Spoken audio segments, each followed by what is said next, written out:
Nagsanib na po ang ating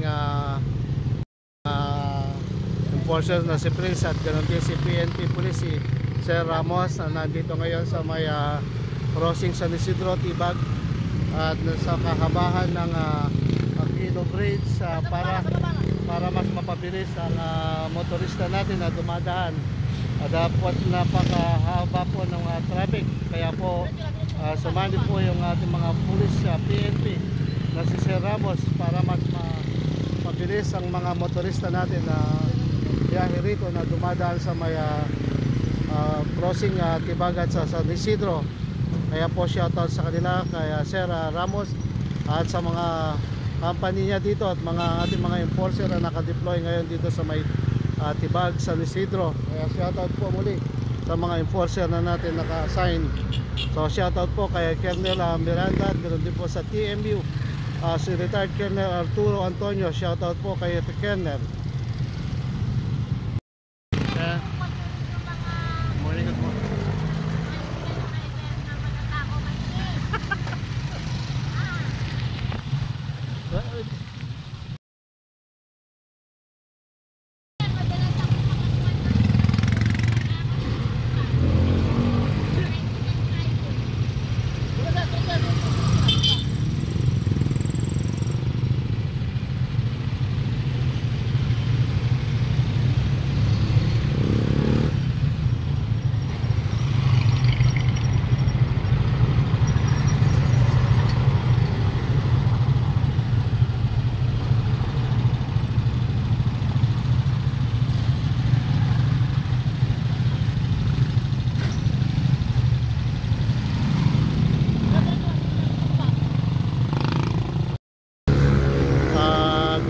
Good morning, August 27. Ito po yung kaganapan ng ating mga turista ngayon sa may crossing Aquino Bridge patungong papuntang Barangay San Isidro. Mapapansin po natin yung volume ng sasakyan, pero bagamat nandyan na po yung ating mga enforcer at nakasanib na rin po yung ating mga PNP police na umaantabay sa pagtatrapiko dito sa may crossing Aquino Bridge at ganoon din sa may Barangay San Isidro, Tibag. Kaya po shoutout sa ating mga enforcer na nakadeploy ngayon dito, sila Balot, Escoto, Prince at kay Sir Ramos at kanyang mga kasamahan na PNP Police na nakadeploy sa may Barangay San Isidro, Tibag. Mapapansin po natin ang kaganapan ng pagpamando ng mga pagtatraffic nila. Ginawang one way po para mas mapabilis ang mga dumadaloy na motorista dito sa may tulay, para mas mabilis po ang volume ng paglabas ng mga sasakyan natin dito. Kaya shoutout po sa ating retired colonel ng TMU na si retired Colonel Arturo Antonio. Shoutout po sa kanya at ganoon din po sa ating madam na colonel na si Colonel Elsie Miranda ng Chief Poso ng Tarlac City. Kaya shoutout po sa kanya. Mapapansin po natin yung ating motorista ngayon kung gaano kabilis ang daloy ng mga dumadaan ngayon.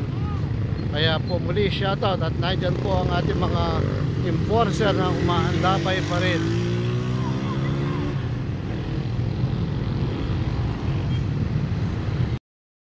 Ayan, mapapansin pa rin po natin yung kaganatupag ng mga motorista natin. Bagamat napakabilis po, minsan ang isang tulay na ginagawa na nilang isang one way para mas mapabilis ang daloy ng ating motorista dito sa may Aquino Bridge, sa may Barangay San Isidro. At ang serbisyong Mayap nandiyan pa rin, shoutout sa kanila, shoutout sa ating serbisyong Mayap at nandiyan umaantabay ang ating mga motorista sa mga enforcer natin ngayon na nakadeploy dito sa may kahabahan ng Aquino Bridge, Barangay Mabini, Tibag.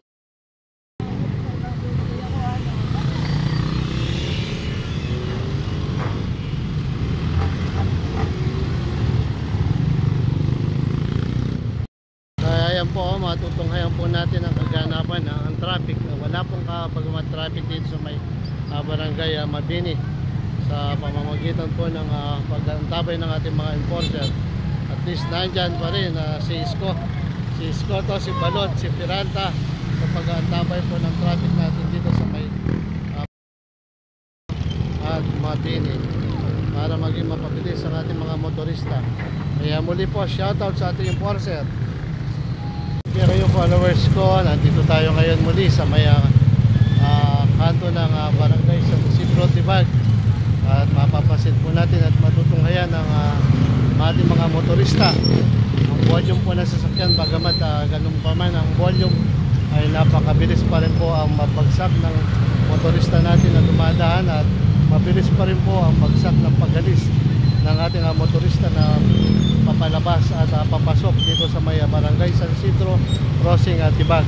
Ang araw po ngayon sa August 27 sa kaganapan ng oras na mag-aalas 8 na po. Kaya nandyan po maantabay ang ating mga law enforcement, mga enforcer po na natin dito at mga PNP pulis na maantabay na sa ating pagmamando ng traffic. Shoutout po kay Sir Ramos at ganoon din sa ang kanyang kasama na si Sir Scotto na nakadeploy ngayon dito sa may crossing ng bagong tulay sa may Tibag San Isidro. Ayan, nandyan po tayo ngayon dito sa may crossing barangay San Isidro Tibag.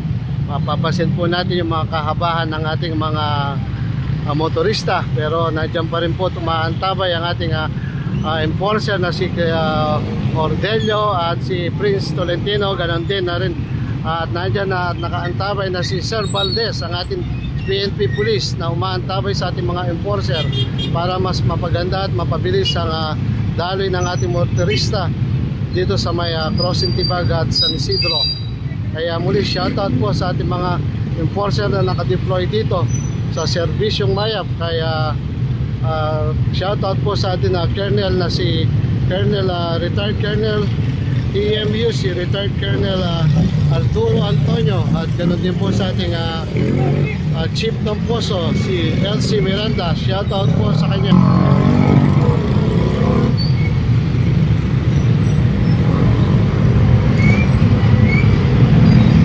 Ayan po, kung mapapasin po natin yung kaganapan ng motorista natin, at ganoon din po umuusad po ang daloy ng trapiko po. Sadya po ang volume po ng mga sasakyan na dumadaan dito sa Tarlac City patungong papuntang Kamaling, mga Tarim.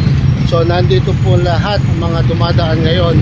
Kaya muli shoutout po sa ating ginang Mayora na si Susan Yap sa kanyang pagmamando sa mga enforcer, law enforcer po natin dito ngayon sa Tarlac City. Kaya po ang kaganapan natin ngayon dito sa may crossing Tibag, San Isidro, August 27. At sumaantabay po ang ating mga police PNP na si Sir Ramos at ganoon din po si Sir Valdez na umaantabay sa ating mga enforcer dito sa may crossing San Isidro Tibag. Kaya Sir Prince Tolentino, shoutout sa kanya, at kaya Sir Gordolio, kasamahan niyang enforcer na nakadeploy ngayon dito sa may barangay San Isidro Tibag. Mapasin po natin na mabilis po ang daloy ng mga trapiko ngayon na motorista. Kaya po shoutout sa ating serbisyong Mayap dito sa may Tarlac City. Ayan ang daloy ng mga motorista natin na sadyang napakabilis po, sa bagamat talagang marami pong mga sasakyan. Mabuti nandyan si Esteban, isa sa mga enforcer natin na umaantabay dito sa may